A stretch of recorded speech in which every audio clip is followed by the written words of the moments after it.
Meeting. Today is April 24th, 2025. And with that, I'd like to call this meeting to order. Please be advised that FATV is conducting an audio and video recording of this meeting for public broadcast. I ask that anyone else in the audience who is recording this meeting to please identify themselves for the record now by standing and state your name and city of residence. All right. At this time, I ask that all electronic devices be turned on to their silent mode.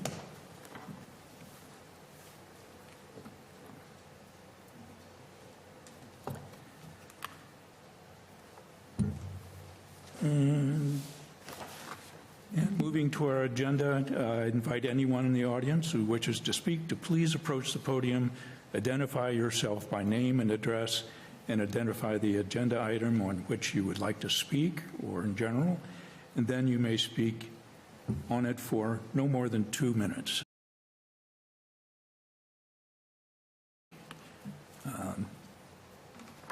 Okay, no public comments. Moving to item number 2 of the agenda, review and approval of minutes for March 27th, 2025. I think Andy has sent out copies to everybody. And any comments? Motion to approve. Okay, we have a motion to approve. A second? Second. All in favor of approving the minutes, say aye. Aye. Aye. Those opposed, nay. None opposed. Any abstentions? None. That's unanimous. Thank you very much. Good job typing those up, Andy. Yes, thanks, Andy. Number 4, update on Preservation Month City Council presentation. A month or so ago, as we were kind of setting our priorities for this year, we came up with this year to help celebrate May as Preservation Month, that we would get on the City Council's agenda for May 20th. And we asked the council if that would be appropriate, and the City Council Chair got back to us with saying, yes, indeed, we are invited to make a presentation. So we have a subcommittee kind of working on that. A meeting or so ago, we took a look at an outline for a quick 10 to 15 minute presentation, and our subcommittee of Ellen and Brian and myself have come up with some refinements to that. We're going to be adding a lot of images of Fitchburg and a lot of its historic sites, and try to cover lots of territory. And Brian or Ellen, anything to add to that at this point? No, I've got to get someone to take me around the rest of the properties. That's Yep. So one of the things we're trying to do is get some images from all the different wards in the city of some of the historic sites that we have kind of all over the city. Most of us here and perhaps in the audience, there has been ongoing survey of historic buildings in Fitchburg for almost the last 40 years plus. And to my count, there's over 2,000 entries of surveys that have been made of just recording information about specific sites and properties that currently exist, some of them that were properties that no longer we have in the city, but a wealth of information. And if anyone listening or in the audience would looking to find out how to access that database information, it's just do a web search for MACRIS, MCRIS, and that'll come up with the Massachusetts Cultural Resource Inventory, last word escapes me, but lists inventory properties all over the Commonwealth. And there's ways of searching different ways in that database to find out information about perhaps your own property or properties on your street or an interesting building that you see, you drive by often or walk by.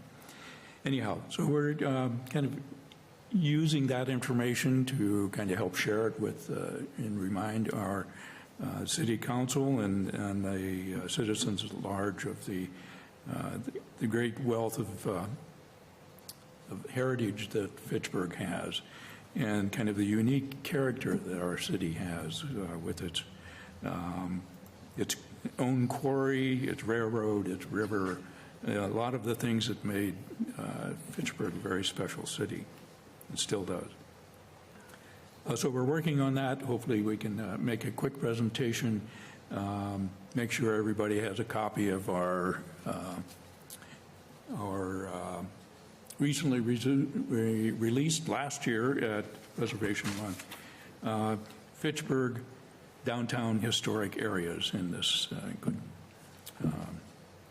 piece also. There's some at the back of the Legislative Building at the entry hall.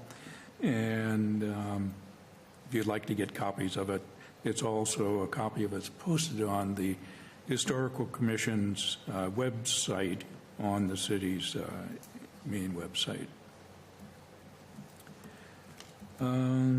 Anything else on the Preservation Month? Brian, thoughts? Or? Yes, thank you, Keith.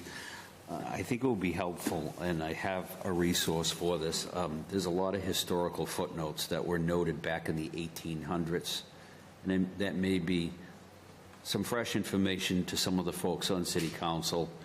I know I had mentioned the acreage. We're composed of over 17,000 acres in the city of Fitchburg by a surveyor that had done that.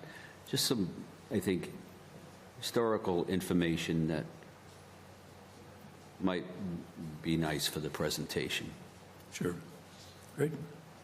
I know you had posted on the Historical Society's Facebook page, I think. People are still An responding. inquiry of people in the various parts of the city of just kind of remembering or mentioning their favorite buildings in their ward or within the city itself. So There was a lot of participation in that. So, yeah, that's great. yeah. So just getting everyone aware of the heritage that surrounds in kind of all of the neighborhoods and all the streets and byways in the city here. So it's great resources. Number 5, update on the project to document and share Main Street building histories, historic districts, tax credit information, and other restoration reuse incentives.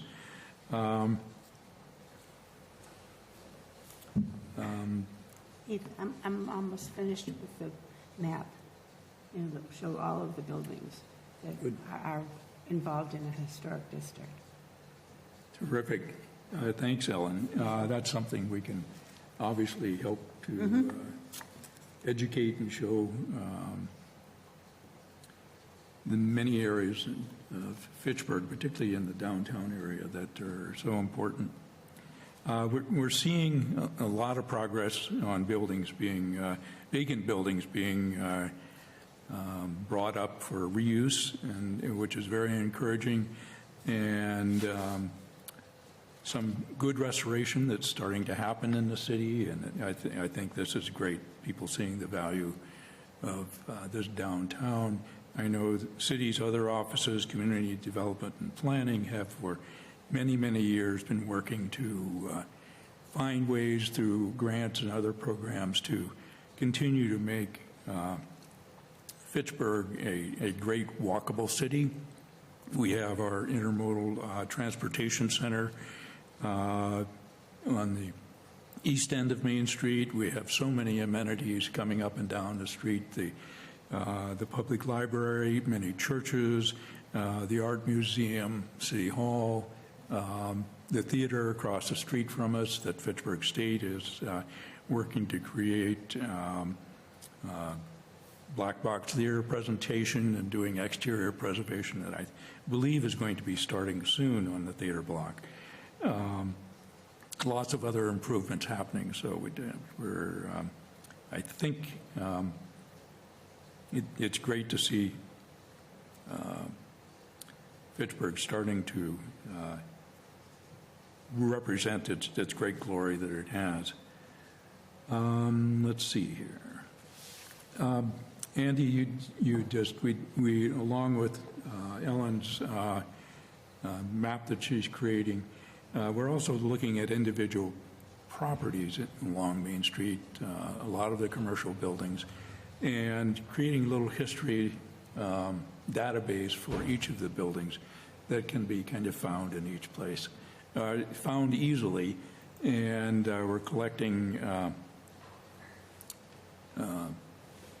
historic photographs of a lot of the buildings on Main Street, and we are, thanks Andy for doing some research at the Historical Society and finding some great shots.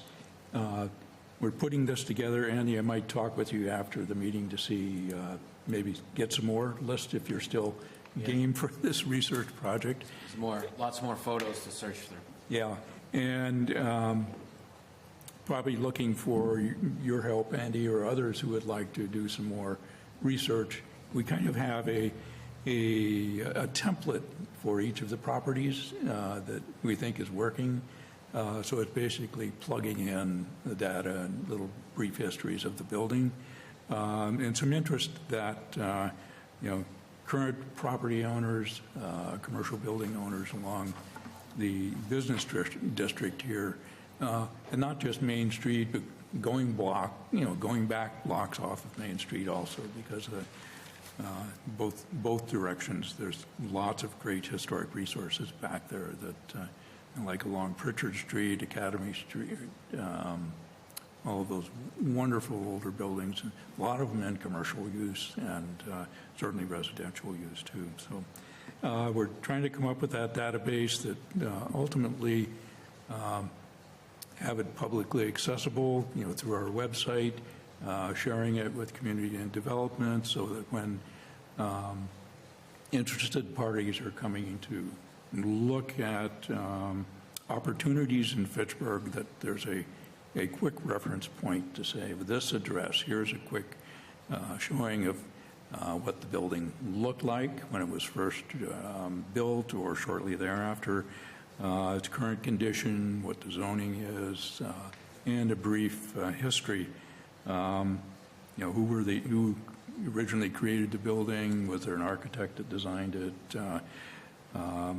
Perhaps what the style of the building is. So lots of great information we can add to this. There's probably 100 or so properties like this, so we're going to see if we can make a big chunk shot at this, and looking for everybody's help on that.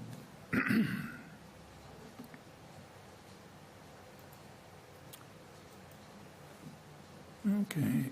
An update on Monument Park repairs. This has been on our agenda for, Charles, how many years? 10 years? Has it been 10? Oh, it's been longer than that. We're still working at it.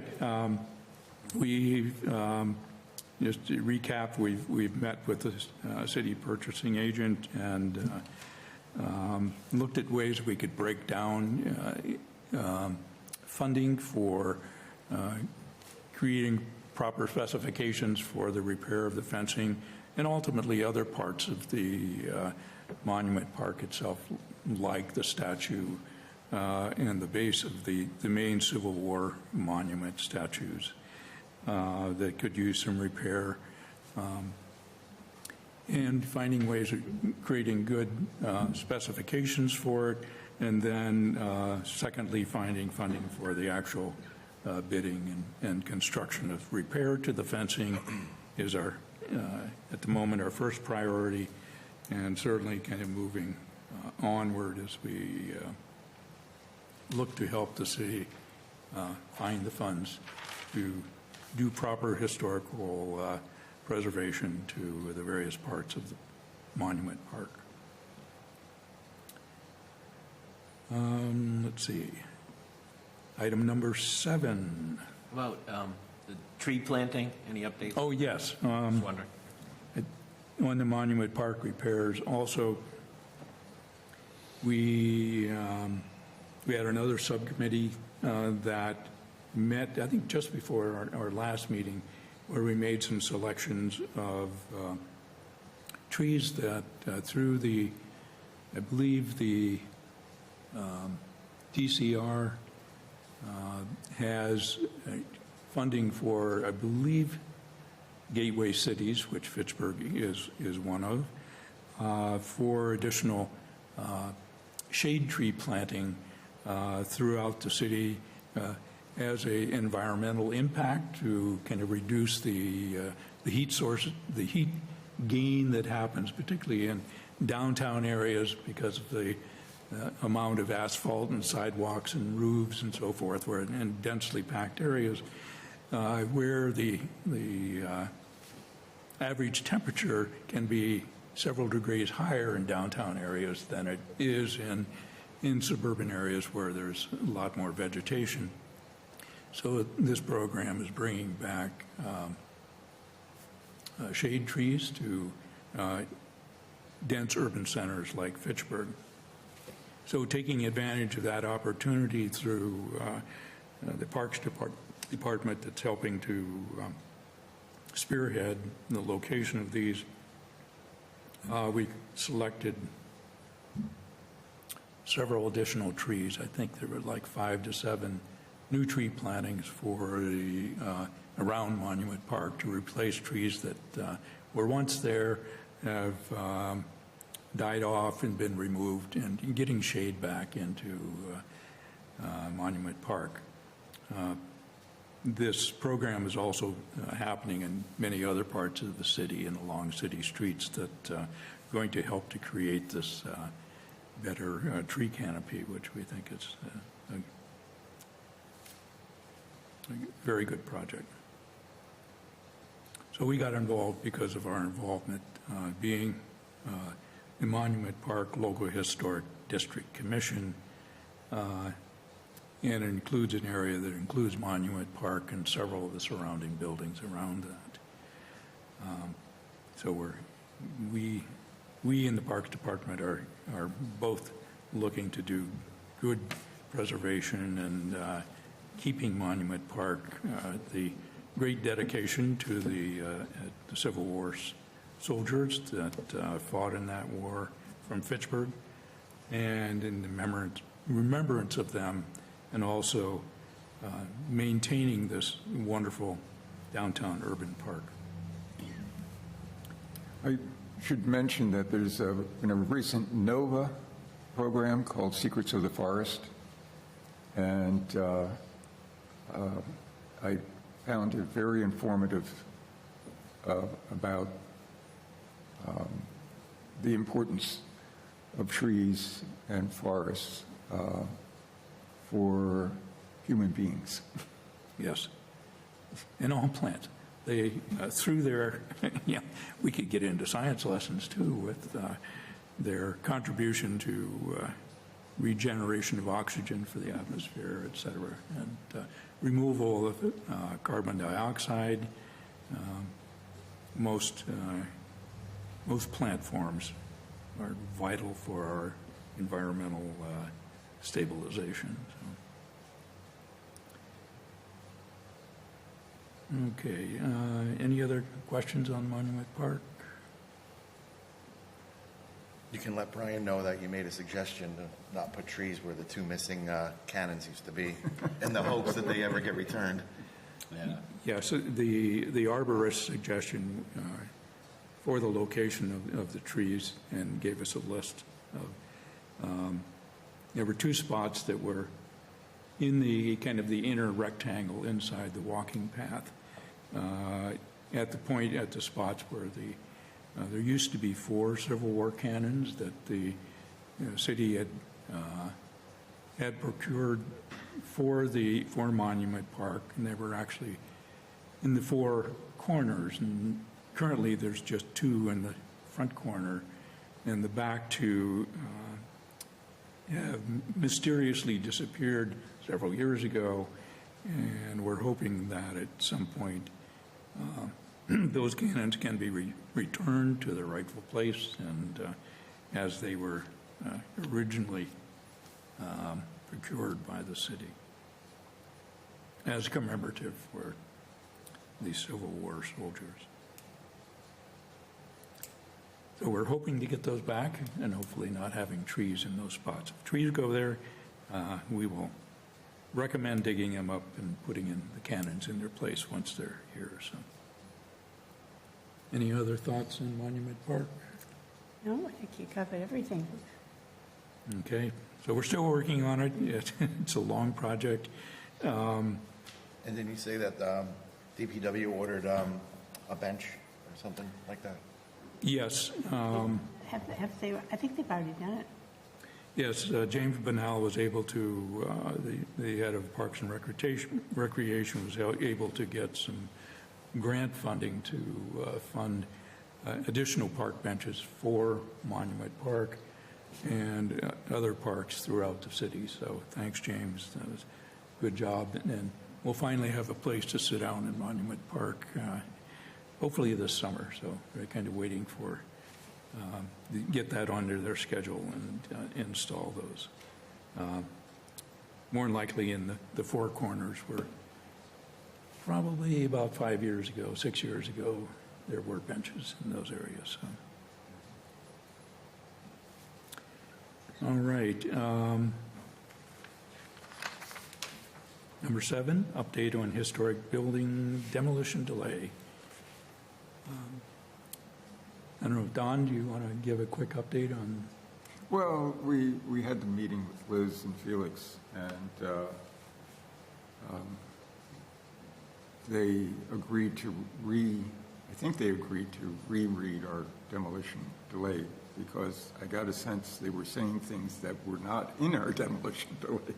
So, but Felix had brought up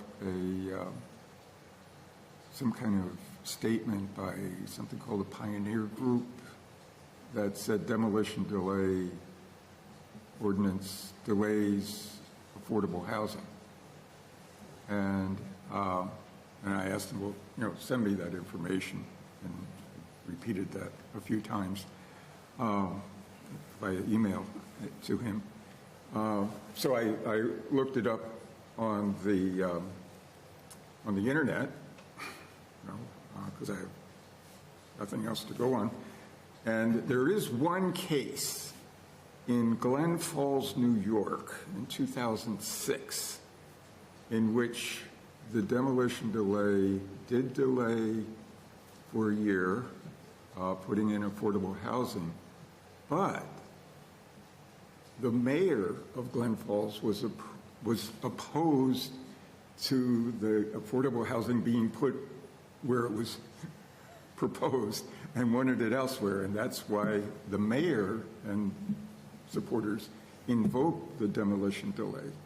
Now, I guess in the end, they decided that, well, yes, this is the best place for it, but if so, then it operated the way it's supposed to operate. That's the way it's supposed to work, rather than developers putting in densely packed buildings. Skyscrapers. Yes, exactly.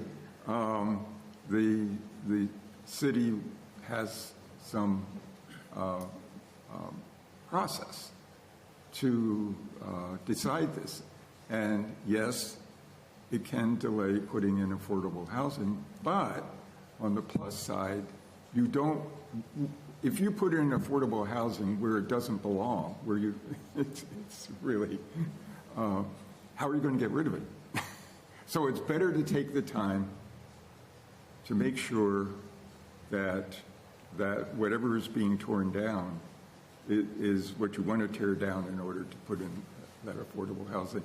I won't go into the debates about affordable housing versus economic development.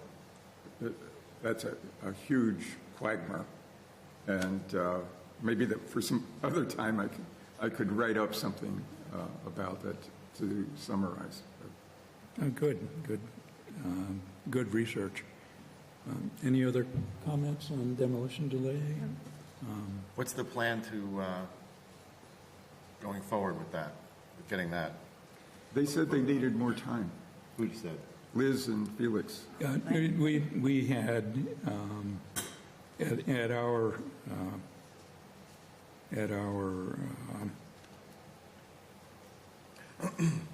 movement, we contacted, because we do have a new building commissioner or acting builder commissioner.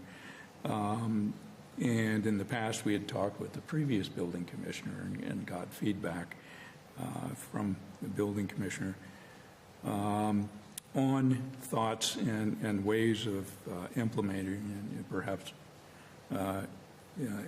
getting their input on an ordinance that would allow a pause in tearing down buildings that are considered historic to their neighborhoods or to the city itself. Because we know, I think we've all witnessed times when buildings here in Fitchburg were removed, and it kind of ends up leaving maybe a vacant piece of property that becomes kind of a missing tooth, like particularly along Main Street here and other streets. And it does not stop demolition. It is merely a delay that through the state has created an opportunity for communities to be able to enact a period of time, or what's been generically called a demolition delay, where it gives the city, in particular the historical commission that kind of would be involved in the review of a historic building perhaps being applied for demolition, gives a period of time to delay that process so it doesn't happen the next day. But a demolition delay, some communities have communities like Leominster has a demolition delay, Lunenburg has a demolition delay. I believe over 200 cities and towns in Massachusetts have some form of demolition delay from a few months up to, I believe, 24 months in some communities, at least 18 months, in different categories. Kind of as the city's historical commission, it's part of our task to preserve the heritage of our city, and this is one way that we're hoping, we're investigating and looking for ways that we could perhaps implement a delay process for demolition, not of all buildings, but buildings that would fall under a specific category. It could be the age of the building. It could be a certain district and the age of the building within the city, looking for ways of being able to protect at least some of the buildings from a quick demolition, kind of like an overnight demolition. When there is a delay, or if an ordinance were enacted like that, and this is why we're going to the building commissioner for their input and support. We're also speaking with community development and planning for their input and support. Also, as we go before the city council this May, we could mention the various things that can empower a municipality in helping to preserve the heritage of the city. Demolition delay is one process. It does not stop the right of a person or a property owner from demolishing their building. It only enacts, if something like is passed, is a period of reconsideration where it kind of falls upon us, the Historical Commission, and other interested parties to speak with the property owner, perhaps review alternatives to demolition, perhaps preservation, additions to the building, making other improvements or whatever that could certainly provide that property owner with an alternative to just making a vacant lot or creating just a new building in the site of, if the building is perhaps worthy of demolition. Once the demolition delay period is exhausted, it usually starts from the date of their application for a demolition permit. That person then has the right, so long as they meet the other requirements for demolition that the city has, can then demolish the building. So it's just a delay. It's not a denial in general. So we've been working on this for a while also, as other towns and cities have in the Commonwealth. We are looking for consensus. We're looking for support of other departments and agencies within the city, including the mayor and city councilors and things before. So we have a well-crafted draft ordinance that we can take before city council to. Do we have a draft at the moment? Pardon me? Do we have a draft at the moment? We do have a draft. I might have a copy of it here. It's about a 2-page document. Is that right? Sure. Yeah. Yeah. It's not terribly detailed. It follows the format of it. The Mass Historical Commission has a kind of an outline for an ordinance that follows the state's recommendation of what a demolition delay ordinance could be. It obviously has to be reviewed and passed by each local municipality to come into effect. So we're doing our legwork on this. It's primarily education and getting backing and feedback from the city at large, the citizens, and the various departments. So we're working on this. If there's others in our listening audience that would like to give input on an ordinance like this, like many other communities have, it's not a denial. It's just a review period where the city, and particularly the Historical Commission, can meet with the property owner and perhaps review alternatives to the demolition before the delay period expires. All right. How are we doing time-wise here?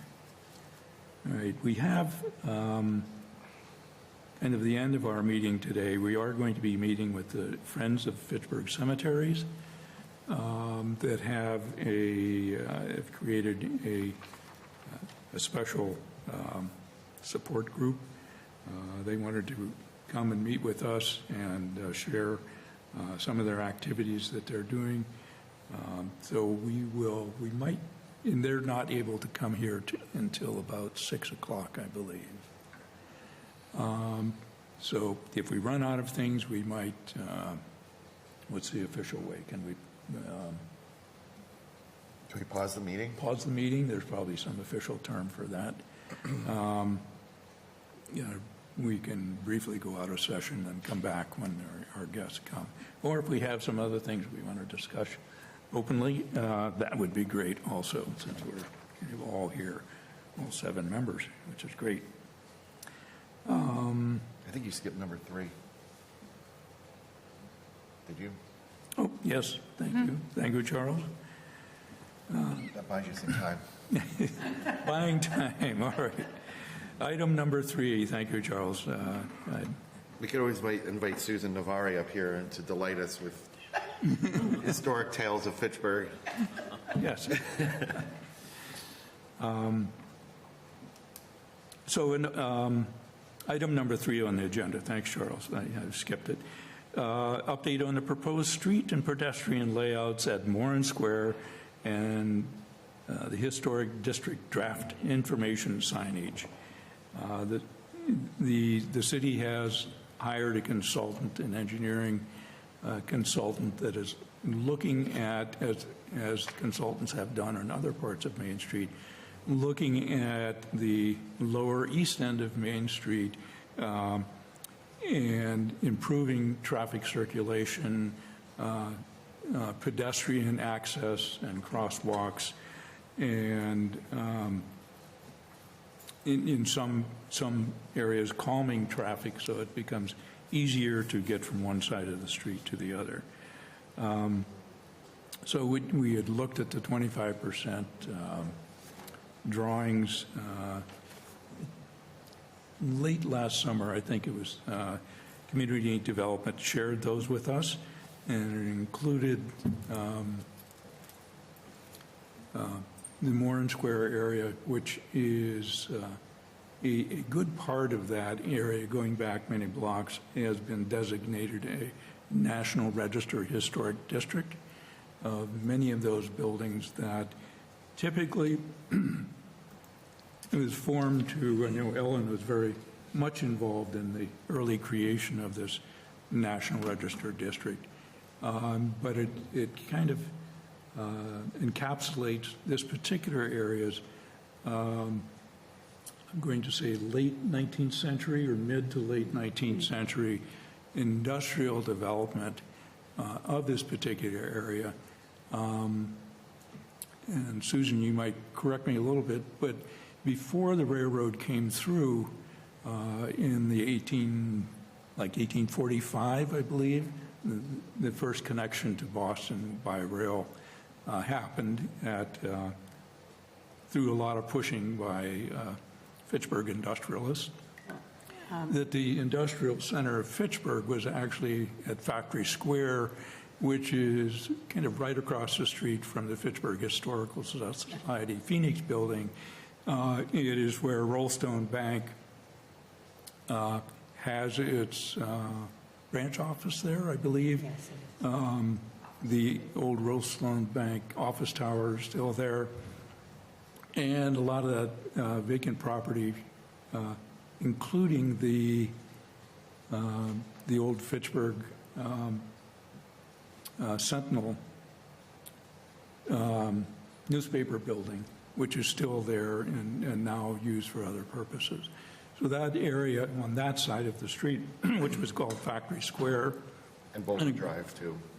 Boulder Drive, going all the way back to the river, where the river had been dammed up just upstream of that from Rollstone Street north was a large body of water in there, and that water power coming off the dammed up water helped create the area there at Factory Square. So there were many factories that were working in that particular area, and that was kind of one of the main centers of industry. There were other dams along the river back in those days also, but this was kind of in the downtown area. This was the industrial area of the city. So when the railroad came, killing time here, in around 1845, I was just reading in the City and the River that there was a lot of disputes of where the railroad main terminal would be, or the railroad station would be. Would it be at Factory Square, just back behind us almost, back where the old GE plant is and their western parking lot area, and beyond? Or would it be down at more toward, which is now called Moran Square area, or where the original depot was located, just to the east of Water Street?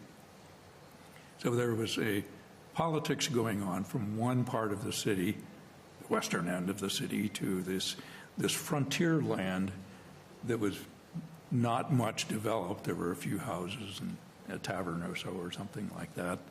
And that was the mail road that went up Lunenburg Street and on up to Lunenburg at Streator. So that was called the mail road. And there wasn't much activity happening there. But as the railroad came through there, I believe Alva Crocker, Yes. perhaps? Yes. Yes. it Was instrumental in convincing and perhaps funding the getting the original terminal for the railroad being in that particular area, which was closer to one of his particular mills. It was on the lower part of the river, and that is all kind of history now. So that end became the railroad terminal. Getting back to Moran Square Historic District, that's where Main Train Depot was, where supplies were offloaded, and primarily in years to come went from coal or wood-fired locomotives to coal locomotives, and I don't know quite the history on that. I'm sure there's railroad buffs that know that. Maybe by 1845 they were coal engines then, but coal came in, and there were great coal depots, and multiple sidings were developed, which is in the area which is now the Market Basket Plaza area. There was a roundhouse there. There was other industry all the way up to the river right at the base of Water Street as you're coming off of St. Bernard's,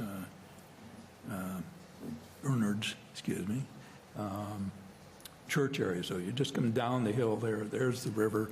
So all of that space from the river to Main Street was full of, developed as industrial areas and a major railroad center. So this became in some ways, the Moran Square area became a rich place to start industrial areas, and many of Fitchburg's early citizens of the mid-19th century were great inventors, machinists, and created many of their own products, along with all many of the mills that were up and down the river. This became a kind of a major hub and close proximity to the major railroad area there.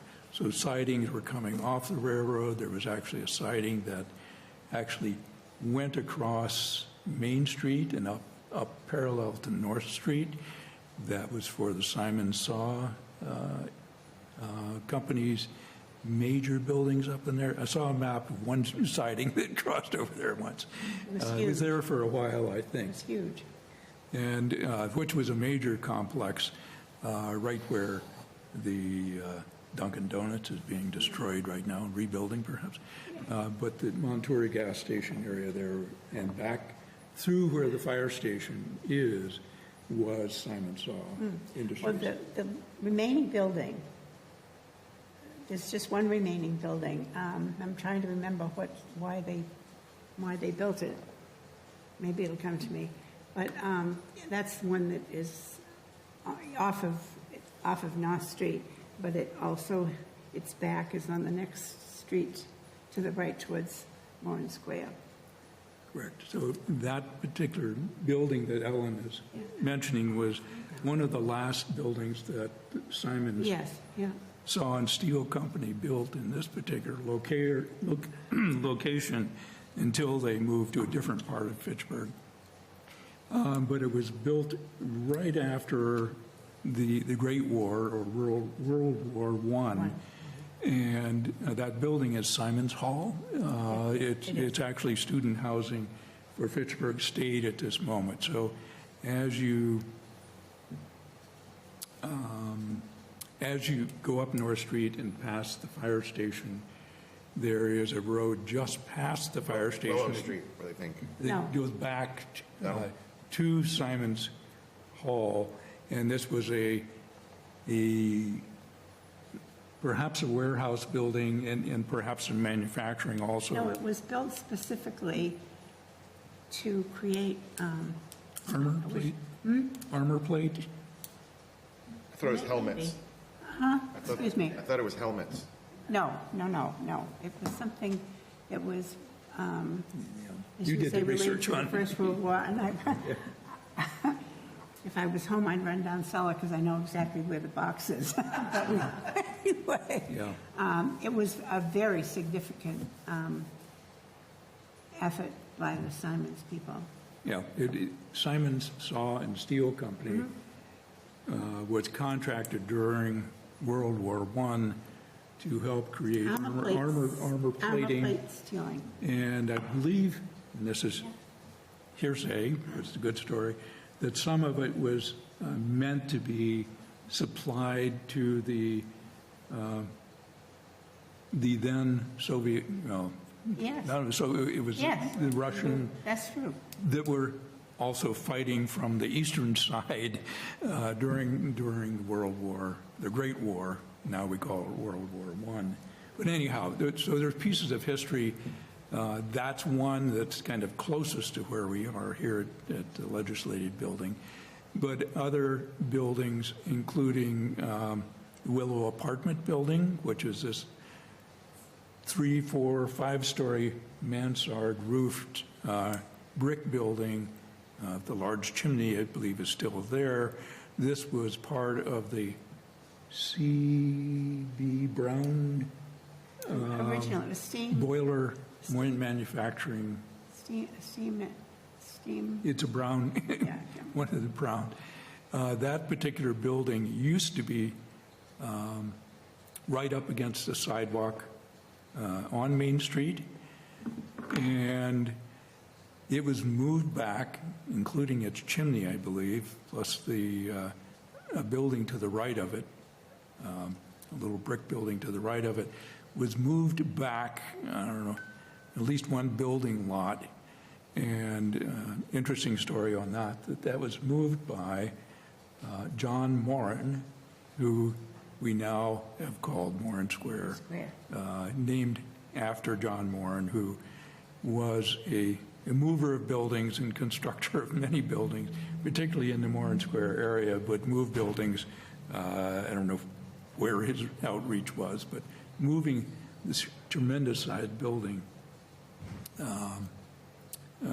was not a problem in those days. So take a look at that building and imagine it being rolled back inch by inch to its current location. So that building was actually part of the industrial area there. And again, from my memory, that was part of a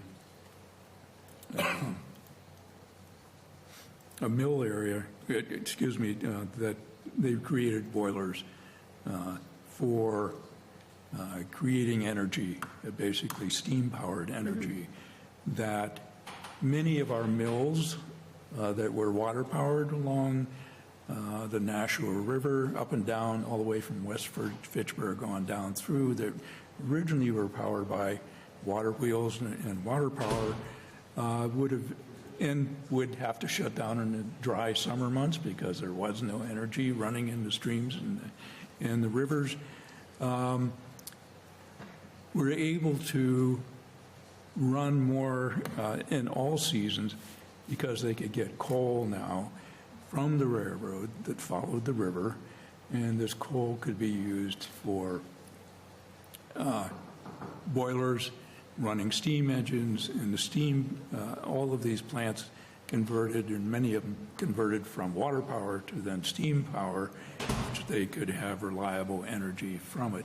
And because they were already located along the river, and the railroad went along the river also, very close to these mills, it became a kind of a lifeline for really spurring industry and starting with the era of the railroad coming, the ability for immigrants coming in from Europe to be able to quickly move out west to work in the mills in Fitchburg and other industrial cities.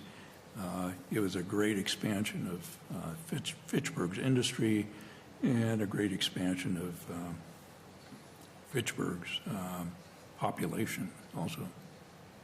When did it become a city, Fitchburg? It's on the shield somewhere. It's right up there. 1764, right? 1972. 1872 it became a city. Thank you. There's the Great Seal. So that's kind of beginning. On the opposite side, where the Fitchburg Plumbing Building currently occupies, right up next to Main Street, just before we get to Moran Square, that was the Fitchburg Machine Works. That was Sylvester Sawyer. Sylvanus Yeah. Sylvanus Sawyer, who was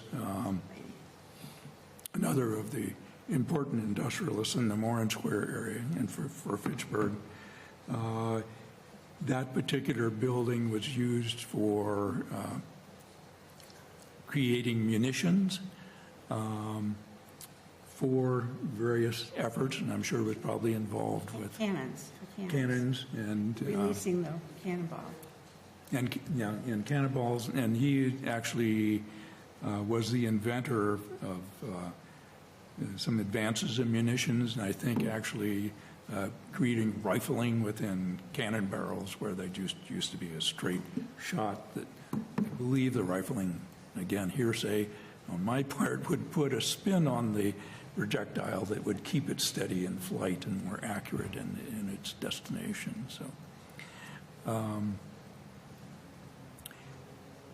So areas there next to the going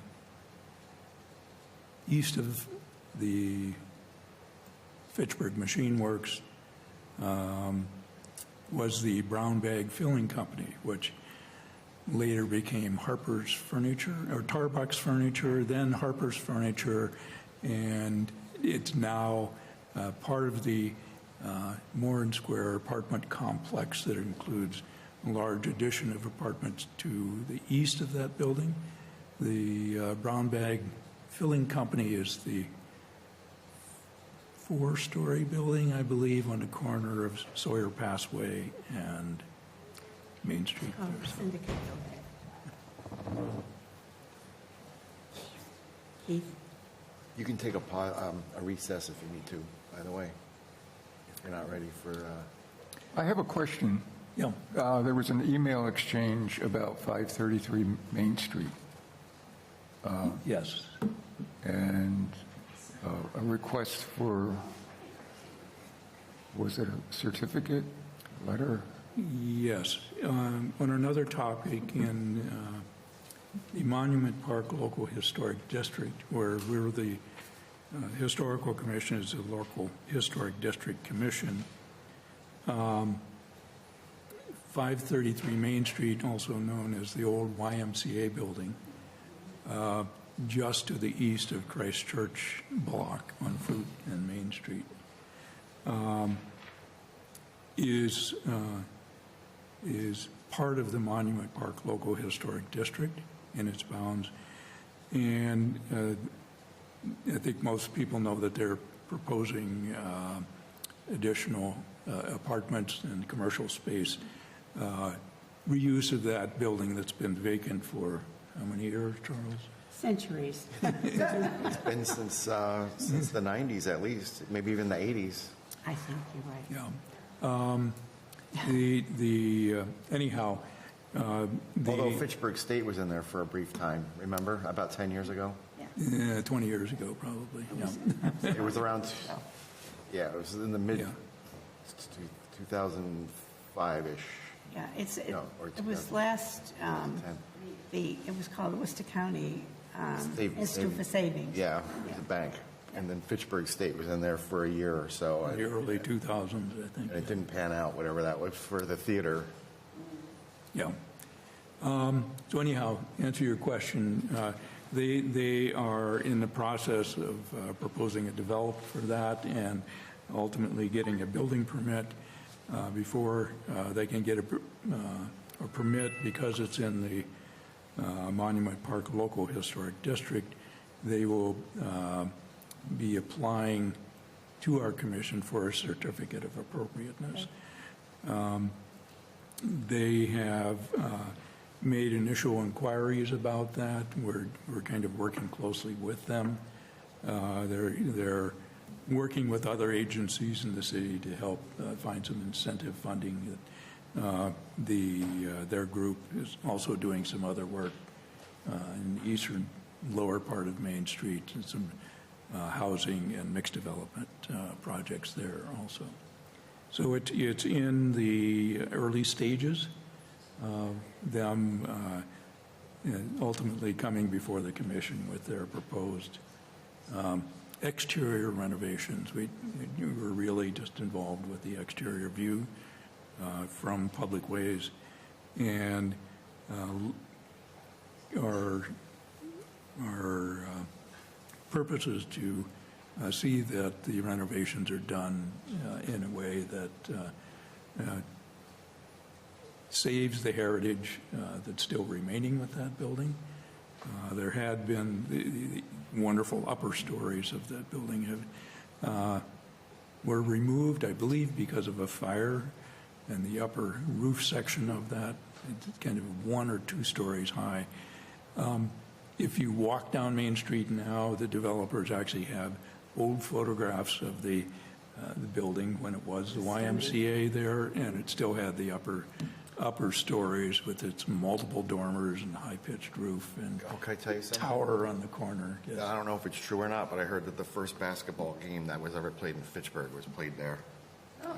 Don't know if it's true. I just saw it on Facebook on the Fitchburg page somewhere. And Yeah. So Fitchburg still has its YMCA. What street's that on? The YMCA building is on which street? That's what it was. what? The current YMCA is on which street? Not for Down by Fox Street, It's not Academy Street, Wallace Street? Wallace Ave. Wallace? Yeah. Yeah. Just Yeah, Wallace Ave. in front of the stairs to the high school on the right-hand side. Yeah. So the Y is still here, but this was their first major structure, and it was quite the structure. So the developer has old photographs and showing kind of the grandeur of the building, and I'm sure they love the building also. And And it was an H.M. Francis. Yes, and it was designed by Fitchburg's prolific architect. And it was built in 1894, I believe, and designed by H.M. Francis at the time. So, I believe we're going to be meeting with the cemetery, Friends of the Fitchburg Cemeteries. Do you have your group here yet, or do you want to wait a little bit? They're coming. Some of them are here. Excuse me. I didn't check. Good evening. My name is Sally Cragen. I serve as a city councilor at large in Fitchburg since 2022. Before that, I was on the school committee for 14 years, and I'm very glad to be here and see people I consider family. That means you, Ellen. So this is really informational. Andy has been involved in this project, and Susan has been involved as well. And we've had support from Joe and Linda Byrne and many community members. But I really just wanted to let everyone know that a group of folks have put together an organization which is now affiliated with the Community Foundation of North Central Mass called the Friends of Fitchburg Cemeteries. There was a group really dedicated to the preservation of cemeteries that formed around the start of the 21st century that was for about 10 years, and folks like Joy Contois was very involved, and so was Don Lassala and Andrian Clark also. So they kind of set the table for, for the work, which they focused on Laurel Hill, which at the turn of the century was in calamitous condition. And there were overturned tombstones, there were, there were terraces that had kind of fallen through, and a really dynamic group really took charge and did above and beyond what, the city could possibly do. Well, the Friends of Fitchburg Cemeteries is really devoted to establishing kind of a beachhead so that when the time comes and we can apply for a larger, when I say we, I mean the city of Fitchburg can apply for larger grants, we have the pieces in place as a nonprofit. So this is an invitation. There will be a graphic that comes in the next week to some of our fundraising and friend-raising events, which most soon will be the Thurston Consort. They will be playing at the Forest Hill Abbey, which most of us just refer to as the mausoleum. The mausoleum needs literally millions of dollars of roof work and other work. It was built in, 1921, and I always get this date wrong. Andy, do you remember exactly the mausoleum? It's like 21, 22. I can see my Uncle George is like shaking his head right now.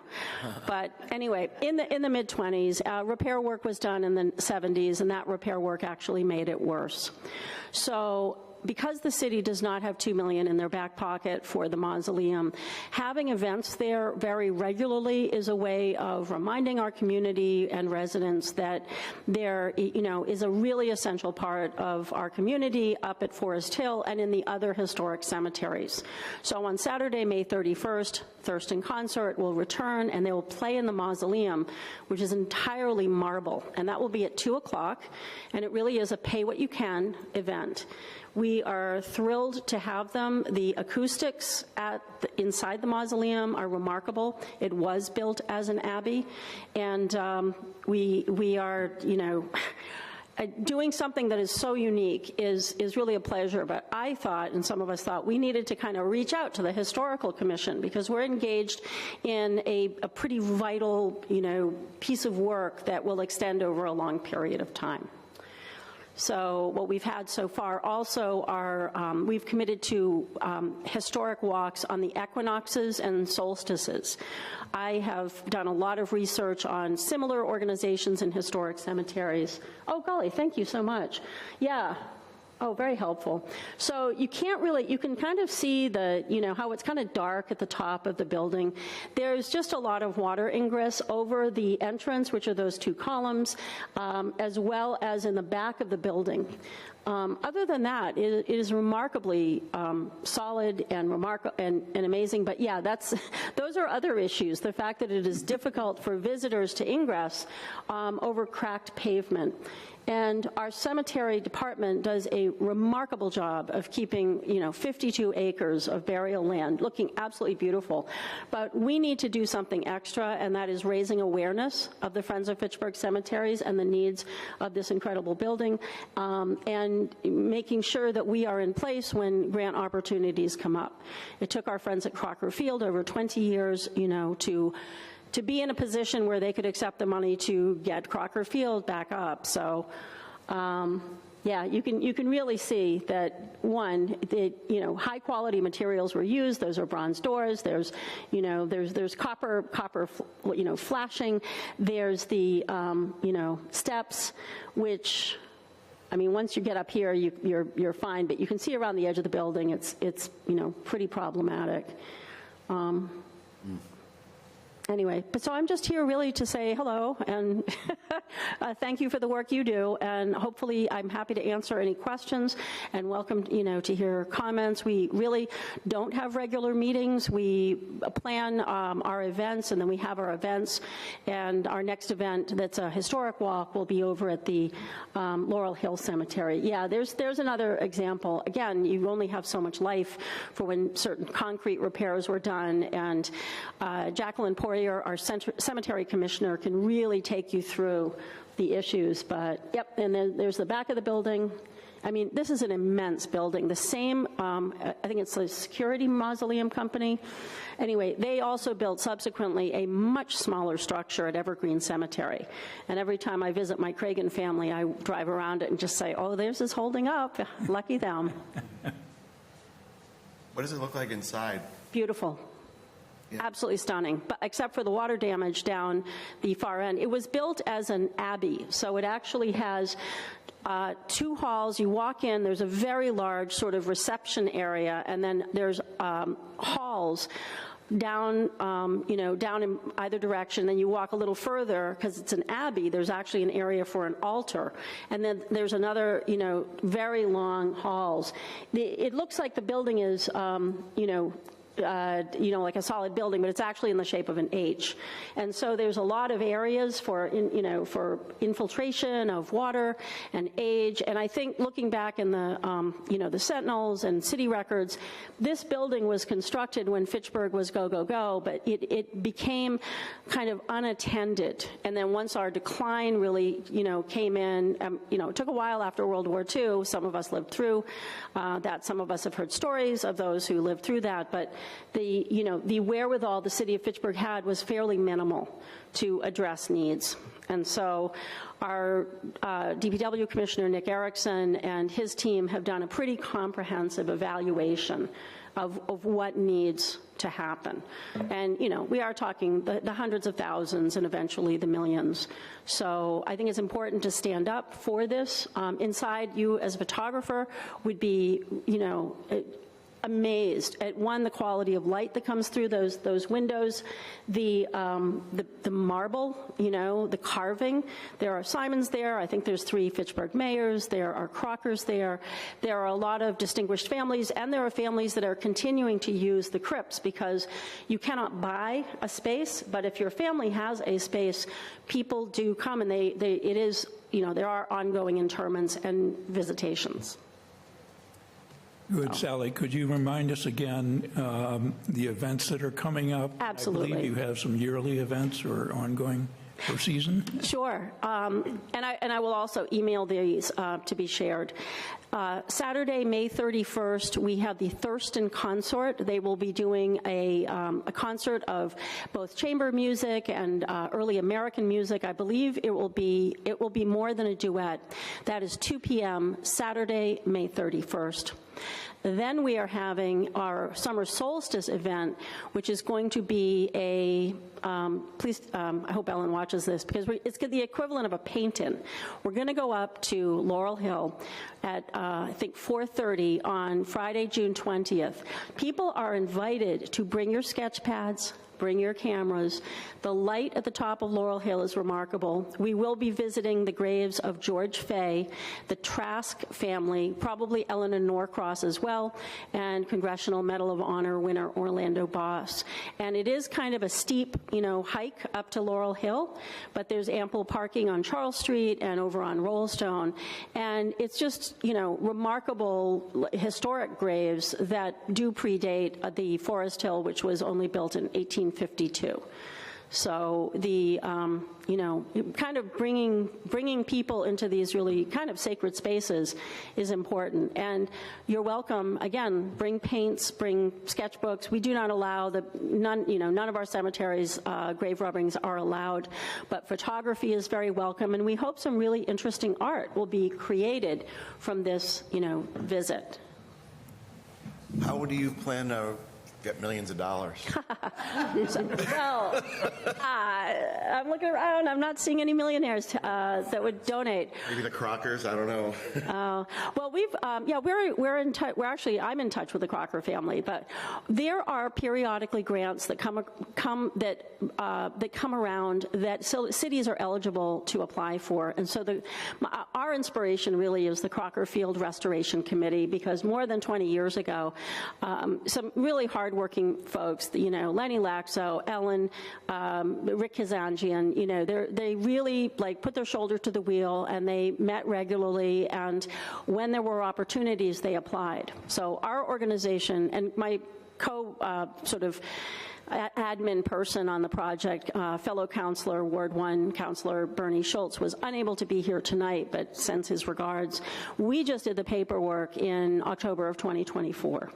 So we really are starting, and 20 years from now, who can say? 10 years from now, I think will be progress, but if we did not establish a nonprofit, there would be no there would be no way that would continue, probably to crumble with Band-Aids. And I find that unacceptable, and I know others do too. So, You have yeah. a website or a social site for the Friends group there? We do. It's on Facebook, so Friends of Fitchburg Cemeteries, and I am the administrator. And our email is easy. It's friendsoffitchburgcemeteries@gmail.com. So it's a big, long friendsoffitchburgcemeteries@gmail.com. And we do postings of the walks that we have and the flyers that go up and, really kind of do that. We're a really small group at this point, but yeah, getting the word out, which is why I'm here in advance of the May 31st concert, is that. So. Terrific. Yes. Yes, Brian? Hi, Sally. Hey. On the June 20th event at Laurel Hill, what time is that? That's going to be at 4:30 to about 6. It might go a little later. The light is just so pretty up there, and we wanted to have it in the afternoon, but have it continue so that folks who are working would be able to come and just come up and see what's going on. I'm planning to bring a camp chair and a sketchbook so that after we do the tour and people get to see they get to hear about these amazing people who are buried up there. George Trask was Fitchburg's only anti-tobacco apostle, and he was the first person to really come out in a very big way against the use of tobacco, and that was in the 1850s, 1860s. So there are some amazing people up there. But yeah, so we're kind of plugging away, and we welcome, please come to the concert, please come to the walk.